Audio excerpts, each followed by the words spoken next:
Assalamualaikum students, how are you? I hope you will be fine. Our today's lecture is about class 6 subject math, chapter number 18 volume. आज हम volume के बारे में पढ़ेंगे. Volume का जो कॉन्सेप्ट है वो क्लोजली रिलेटेड है स्पेस के साथ, यानी कि हर ऑब्जेक्ट जो होता है वो कोई ना कोई स्पेस लेता है, उसका कुछ ना कुछ वॉल्यूम होता है. यहाँ पर हम वॉल्यूम को 3 डायमेंशंस ऑब्जेक्ट्स मिलेंगे, जिस ऐसे ऑब्जेक्ट्स जिनकी 3 डायमेंशंस होती हैं उनका कोई ना कोई वॉल्यूम होता है. ईच 3 डायमेंशन शेप और उनकी कोई शेप होती है, has a fix number of face, और उनके फेसेस होते हैं, वर्टिसेस होते हैं और एजेस होते हैं. यहाँ पर हम डिफरेंट शेप्स को पढ़ेंगे. सबसे पहले आप देखें फिगर में क्यूबाइड आपको दिखाया गया. क्यूबाइड की शेप कैसी होती है? जैसे आप किसी शू बॉक्स को ले लें या किसी परफ्यूम बॉटल को इस शेप को दे लें, रेक्टेंगुलर वो शेप का होगा, उसके एजेस होंगे, फेसेस होंगे और उसकी आपकी डायमेंशंस होंगी 3 होंगी और उसके बाद उसके आपके वर्टिसेस होंगे. Cuboid is a 3 dimensional shape bounded 6 rectangular planes surfaces. इसकी 6 रेक्टेंगुलर प्लेन्स होती हैं, 6 फेसेस होते हैं, 12 एजेस होते हैं और 8 इसके अंदर वर्टिसेस होते हैं. उनके पेयर्स अगर आप बनाएं 3 पेयर्स ऑफ फेसेस होते हैं. आउट ऑफ 6 फेसेस में से वो आर इक्वल इन साइड्स, उनकी साइड्स जो होती हैं वो इक्वल होती है, जैसा कि आप फिगर में देख रहे हैं. 3 pair of faces are which are equal and parallel to each other. और 3 फेसेस ऐसे होते हैं जो पैरेलल टू ईच अदर होते हैं, फिगर में जैसे आपको दिखाया गया. 12 एजेस 4 और जो आपके 12 एजेस होते हैं उसमें से 4 जो होते हैं इक्वल इन साइज़ होते हैं और 8 जो होते हैं अदर 8 जो होते हैं वो इक्वल इन साइज़ होते हैं. ये आपके क्यूबाइड की शेप होती है. नेक्स्ट है आपके पास cube. Cube is a 3 dimensional object. ये भी 3 डायमेंशनल ऑब्जेक्ट होता है. इसकी 3 डायमेंशंस होती हैं, बाउंडेड 6 इक्वल स्क्वायर प्लेन्स. ये स्क्वायर शेप जैसे कि आप देख रहे हैं, इसमें 6 इक्वल स्क्वायर शेप्स होती हैं. इट हैज़ 6 फेसेस होते हैं इसके, 12 इसके एजेस होते हैं और 8 इसके वर्टिसेस होते हैं. ऑल 6 जो स्क्वायर फेसेस होते हैं वो इक्वल इन साइज़ होते हैं. इनके जितने भी फेसेस हैं वो साइज़ में इक्वल होंगे.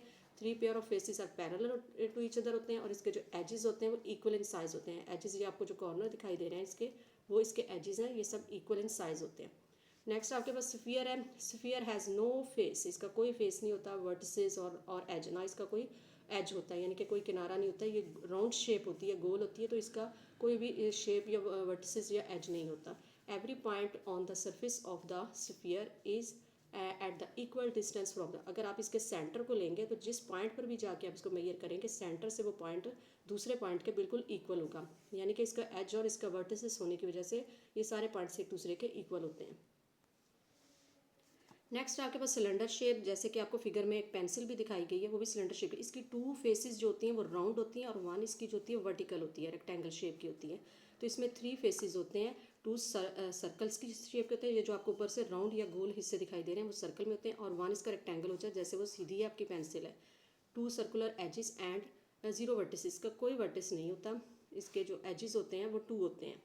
इसके बाद देखिए आपके पास कोन. कोन जो होती है, कोन की शेप आप देख रहे हैं, इसका ऊपर से कोन बना हुआ है. अब कोन हैज़ 2 फेसेस. इसके 2 फेसेस होते हैं. अब फ्लैट सर्कुलर फेस, एक फ्लैट सर्कुलर फेस होता है एंड कर्व. कर्व जो आपको नीचे से गोल हिस्सा दिखाई दे रहा है, राउंड जो शेप होती है इसे कर्व कहते हैं. और एक ऊपर इसका आपको वर्टेक्स दिखाई देगा जो कोन के ऊपर का जो कॉर्नर है. एंड 1 सर्कुलर एज, और एक इसका सर्कुलर एज होता है. वॉल्यूम क्या होता है? Volume is the measure of much space a particular object. जैसे कि हम पहले पढ़कर आए हैं कि स्पेस, जो भी ऑब्जेक्ट स्पेस लेता है वो आपका वॉल्यूम कहलाता है. वॉल्यूम को डिफरेंट जो इसकी यूनिट्स होती हैं वो डिफरेंट होती हैं लिक्विड में और सॉलिड में. यहाँ पर वैसे स्टैंडर्ड यूनिट में जो इसकी यूनिट है वो 1 क्यूबिक मीटर है, which is generally written as 1 cubic metre. इस तरह इसको लिखा जा सकता है. ये ऑक्यूपाई करती है स्पेस को. अगर आप लिक्विड में जाएंगे तो लिक्विड में देखें volumes are generally express in litres. Volume को हमेशा लीटर्स में लिया जाता है. 1 litre is equal to 1000 cubic centimetre. Volume of a cube जो होता है, volume of a cube is a special cuboid whose length, breadth and height are equal. जैसे कि आप फिगर में देख रहे हैं, एक इसकी लेंथ होगी, एक इसकी हाइट होगी और एक इसकी ब्रेथ होगी. मुख्तलिफ आपको पॉइंट्स दिए गए हैं फिगर के अंदर.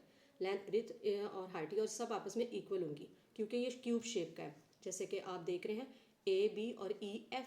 उसके बाद देखें बी सी जी एफ और आपकी जो ए ई और एच डी, ये सब आपस में लेंथ्स जो है वो इक्वल होती हैं. 3 डायमेंशंस होती हैं. इनमें डिफरेंट यूनिट्स आ गए हैं. इसमें 1000 क्यूबिक मिलीमीटर जो होता है वो इक्वल होता है 1 क्यूबिक सेंटीमीटर के, और क्यूबिक सेंटीमीटर आप उसको कह लें 1000 क्यूबिक सेंटीमीटर जो होता है वो इक्वल होता है 1 क्यूबिक डेसीमीटर के, और डेसीमीटर क्यूबिक डेसीमीटर कह रहे हैं या इक्वल टू 1 लीटर भी आप कह सकते हैं इसको। 1000 cubic decimetre is equal to 1 cubic metre, और क्यूबिक मीटर भी आप इसको कह सकते हैं। If you ask any question about this lecture you can join us WhatsApp group. Thank you.